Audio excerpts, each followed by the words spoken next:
Friends, आज हम लोग अपने लॉन्ग क्वेश्चन की चर्चा करते हैं। लास्ट वीडियो में हम लोग इस चैप्टर से कुछ जो साइड क्वेश्चन बनते थे उन पे चर्चा किए थे और आशा करते हैं कि आप लोगों को वीडियो पसंद आया होगा। आज हम लोग इन टॉपिकों पे चर्चा करते हैं। पहला आपका है कि प्रेरित विद्युत वाहक बल E बराबर BBL डायरेक्ट सिद्ध करने के लिए दिया जाता है। अगर लैंग्वेज के रूप में दिया जाता है तो क्वेश्चन को ध्यान से पढ़ना। उसमें कहेगा कि एक समान चुंबकीय क्षेत्र कैपिटल B में L लंबाई का कोई चालक या तार V वेग से क्षेत्र के लंबवत दिशा में गतिमान है, तो उसके सिरों पर प्रेरित विद्युत वाहक बल के लिए व्यंजक प्राप्त करो। सबसे पहले हम लोग मानते हैं कि यह हमारा एक समान चुंबकीय क्षेत्र है जिसकी दिशा कागज के तल के लंबवत नीचे की ओर है। इसमें यह हमारे पास एक चालक है जिसकी लंबाई है L और ये V वेग से चुंबकीय क्षेत्र के लंबवत दिशा में जा रहा है। यह है चुंबकीय क्षेत्र की दिशा कागज के तल के लंबवत नीचे की ओर। क्लियर? अब यहां पर कोई एक आवेश होगा, यह आवेश गतिमान होगा। इसकी वेग की चर्चा हम लोग नहीं करेंगे अभी, बस गतिमान होगा। अब थोड़ा सा ध्यान से देखो, अगर हम लोग यहां चर्चा करते हैं तो अगर कोई आवेश चुंबकीय क्षेत्र में गतिमान होता है तो उस पर एक चुंबकीय बल भी लगता है और चुंबकीय बल के साथ साथ एक उस पर वैद्युत बल भी लगता है, क्योंकि आवेश के कारण वैद्युत क्षेत्र भी उत्पन्न होता है। तो याद रखिएगा, केवल हमें यही करना है कि जब भी हमें व्यंजक प्राप्त करना है तो FE बराबर FM कर देंगे। क्लियर? तो हम कहेंगे L लंबाई का कोई तार है, कोई चालक है जो एक समान चुंबकीय क्षेत्र के लंबवत दिशा में B वेग से गतिमान है, तो उनमें उपस्थित मुक्त इलेक्ट्रॉन पर दो बल लगेंगे, एक वैद्युत बल लगेगा और एक चुंबकीय बल लगेगा। वैद्युत बल का मान Q इंटू E के बराबर होता है, चुंबकीय बल का मान QVB के बराबर होता है। Q से Q कैंसिल आउट हो गया तो सीधे लिखेंगे E बराबर V इंटू V। तो ये तो वैद्युत क्षेत्र के टर्म में आ गया, लेकिन हमें विभव के या कहो विभव को भी विद्युत वाहक बल या प्रेरित विद्युत वाहक बल के रूप में हमें व्यंजक प्राप्त करना है। तो बट E बराबर होता है B/L, विभव प्रवणता की ऋणात्मक दर वैद्युत क्षेत्र की तीव्रता के बराबर होती है। क्लियर? तो यहां पर विद्युत वाहक बल V है, लेकिन यहां पर विद्युत वाहक बल चूंकि हम लोग प्रेरित बात कर रहे हैं इसलिए V के स्थान पे स्मॉल E यूज करते हैं, इसलिए इसको हम लोग इरेज करके क्या लिखेंगे, यहां पर स्मॉल E लिखेंगे। अब जहां पर हमारे पास कैपिटल E है वहां स्मॉल E अपान स्मॉल L पुट करेंगे तो हो जाएगा E बराबर E के स्थान पर हो गया स्मॉल E बटे L B इंटू V या स्मॉल E बराबर BVL। यही हो गया आपका प्रेरित विद्युत वाहक बल के लिए व्यंजक। मतलब ये एक समान चुंबकीय क्षेत्र है, इसमें L लंबाई की कोई छड़ है जो V वेग से गतिमान है। तो सीधे याद रखने का तरीका, केवल हमें वैद्युत क्षेत्र का मान वैद्युत बल का मान चुंबकीय बल के मान के बराबर कर देंगे तो हमें ये मिल जाएगा। और केवल याद रखना कि E के स्थान पे हमें E/L रखना है, दैट इज आंसर। बिल्कुल आराम से 3 नंबर का क्वेश्चन आएगा। अगर आए तो बिल्कुल आराम से एक चित्र बनाइएगा, थोड़ा सा इस चित्र के बारे में 2 लाइन लिखिएगा और फिर केवल ये कर देना है, फ्री में 3 नंबर मिल जाएगा। लोग अपने दूसरे क्वेश्चन की चर्चा करते हैं। याद रखिएगा, अभी तक पहले क्वेश्चन में कहा गया था जो चालक है वो चुंबकीय क्षेत्र की दिशा के लंबवत कंपन कर रहा है। मतलब अगर हमारे पास ये चुंबकीय क्षेत्र है जिसकी दिशा कागज के तल के लंबवत नीचे की ओर है, तो इसमें कोई चालक अभी तक इस दिशा में गति कर रहा था, लंबवत दिशा में गति कर रहा था, लेकिन अब अपने एक सिरे के परिता ये आपका चालक है, ये सिरा फिक्स है, केवल ये सिरा गति कर रहा है। तो मानते हैं कि L लंबाई का हमारे पास कोई चालक है OA और ये कुछ समय पश्चात गति करता हुआ पहुंच जाता है B पे। कितना कोण बनाता है प्रारंभ से? थीटा कोण। तो चाप बराबर होता है कोण गुणे त्रिज्या, तो चाप के स्थान पर हम लिख सकते हैं L इंटू थीटा। क्लियर? अब अगर ये गतिमान हो जाएगा तो फ्लक्स में परिवर्तन होगा, जब फ्लक्स में परिवर्तन होगा तो इसके सिरों के बीच भी एक प्रेरित विद्युत वाहक बल उत्पन्न होगा। कितना उत्पन्न होगा? कभी कभी ये दे देता है इतना उत्पन्न होगा, आपको सिद्ध करना है, और जब केवल लैंग्वेज के रूप में देगा तो आपको ये सिद्ध करके दिखाना पड़ेगा।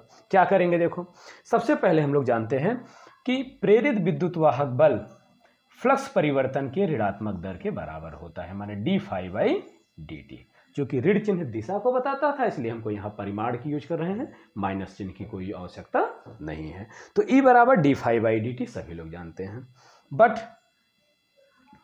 फाई बराबर होता है B इंटू ए। अब ये वैल्यू हमको यहाँ रख देनी है।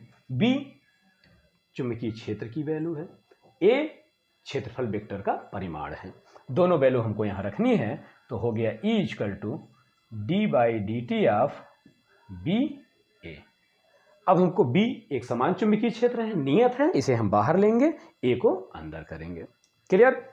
अब थोड़ा सा एक चीज देखेंगे कि कितना क्षेत्रफल ये क्रॉस कर रहा है। तो हम लोग जानते हैं त्रिभुज का आकार बन रहा है और त्रिभुज का क्षेत्रफल होता है 1/2 आधार गुणे ऊंचाई। तो लिखेंगे A इक्वल टू होता है 1/2 आधार का मतलब L, ऊंचाई L into theta, that means A equal to half L square into theta. अब A का मान उठा के हमें यहाँ पे रख देना है। इसको हम लोग इक्वेशन फर्स्ट मान लेंगे। यह मान समीकरण 1 में रखने पर क्या हो जाएगा? E बराबर d/dt ऑफ B तो पहले से ही था, अब A के स्थान पर रखेंगे half L square into theta. अब थोड़ा सा देखेंगे कि हाफ B L स्क्वायर को हम बाहर ले लिए, हाफ B L स्क्वायर को बाहर ले लिए, d∅dt हुआ, और कोणीय विस्थापन बटे समय बराबर होता है कोणीय वेग। तो इसे लिख सकते हैं E बराबर half B L square into omega. ये आपका प्रूफ हो गया। फिर से थोड़ा सा देखते हैं। सबसे पहले प्रेरित विद्युत वाहक बल की परिभाषा से देखते हैं कि E बराबर होता है d∅dt। कहाँ से? फैराडे के प्रथम नियम से। E बराबर d∅dt। अब फाई के स्थान पे हमें BA रखना है और A के स्थान पे त्रिभुज का क्षेत्रफल रखना है। बस यही आपको याद रखने का क्लू है। फिर से पहले स्टेप में E बराबर d∅dt, दूसरे स्टेप में फाई बराबर VA, तीसरे स्टेप में A की वैल्यू त्रिभुज के क्षेत्रफल। क्लियर? ये हम करेंगे, आसानी से हमें आंसर मिल जाएगा। क्वेश्चन नंबर 3 की ओर बढ़ते हैं कि कुंडली की स्थितिज ऊर्जा के लिए व्यंजक प्राप्त करिए। या तो ये कहता है या तो कहता है कि यदि किसी कुंडली का प्रेरकत्व कैपिटल L है और बहने वाली धारा I है तो सिद्ध कीजिए कि उसकी स्थितिज ऊर्जा U बराबर half L I square. Clear? कैसे करते हैं देखो, बहुत ही आसान तरीका। तो हम लोग नॉर्मली जानते हैं कि किसी भी कुंडली की स्थितिज ऊर्जा dq आवेश को पूरे परिपथ में प्रवाहित करने में किए गए कार्य के बराबर होती है। एक लाइन में फिर से क्या कहेंगे? किसी आवेश को कुंडली में प्रवाहित करने के लिए सेल द्वारा किया गया कार्य या बैटरी द्वारा किया गया कार्य ही उसमें स्थितिज ऊर्जा के रूप में संचित रहती है। इसका मतलब कि U बराबर हो गया W। तो हमारा उद्देश्य है कि W हमें व्यंजक निकालना है। जब W निकल जाएगा तो वही क्या होगा? उसकी स्थितिज ऊर्जा होगी। क्या करेंगे देखो, सबसे पहले हम मानते हैं कि E इंटू DQ। नॉर्मली हम लोग पहले चैप्टर में या तीसरे चैप्टर में पढ़े होंगे कि विद्युत वाहक बल या वैद्युत विभव V बराबर होता है W/Q। अगर हम इसे D कर दें, इसे D कर दें तो कोई प्रभाव नहीं पड़ता। बस अंतर है कि यहाँ पर जो वहाँ पे V था, विद्युत वाहक बल था, विभवांतर था, उसे हम लोग यहाँ पे विद्युत वाहक बल के रूप में मानेंगे। तो यहाँ से dW बराबर लिख सकते हैं E इंटू DQ, कोई दिक्कत नहीं। दूसरे स्टेप में याद रखना कि बट E बराबर होता है L di/dt। क्लियर? जहां L उस कुंडली का प्रेरकत्व गुणांक है।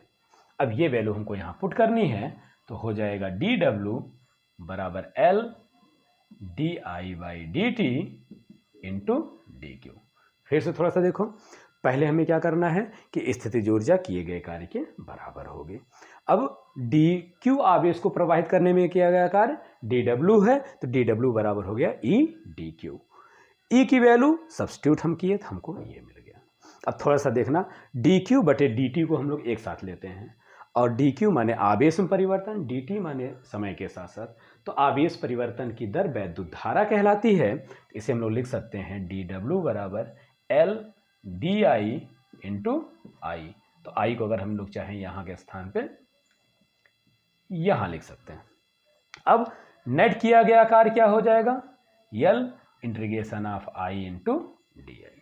आई का समाकलन करेंगे तो जैसे हम लोग जानते हैं कि घात में एक जोड़ देंगे और उसी से भाग दे देंगे, तो हमें क्या मिल जाएगा W बराबर यल आई स्क्वायर बाई 2। अब यही चूंकि किया गया कार्य ही स्थितिज ऊर्जा कहलाता है, अर्थात U के स्थान W के स्थान पर हम क्या रख देंगे, U रख देंगे, हो जाएगा हाफ यल आई स्क्वायर। क्लियर हुआ?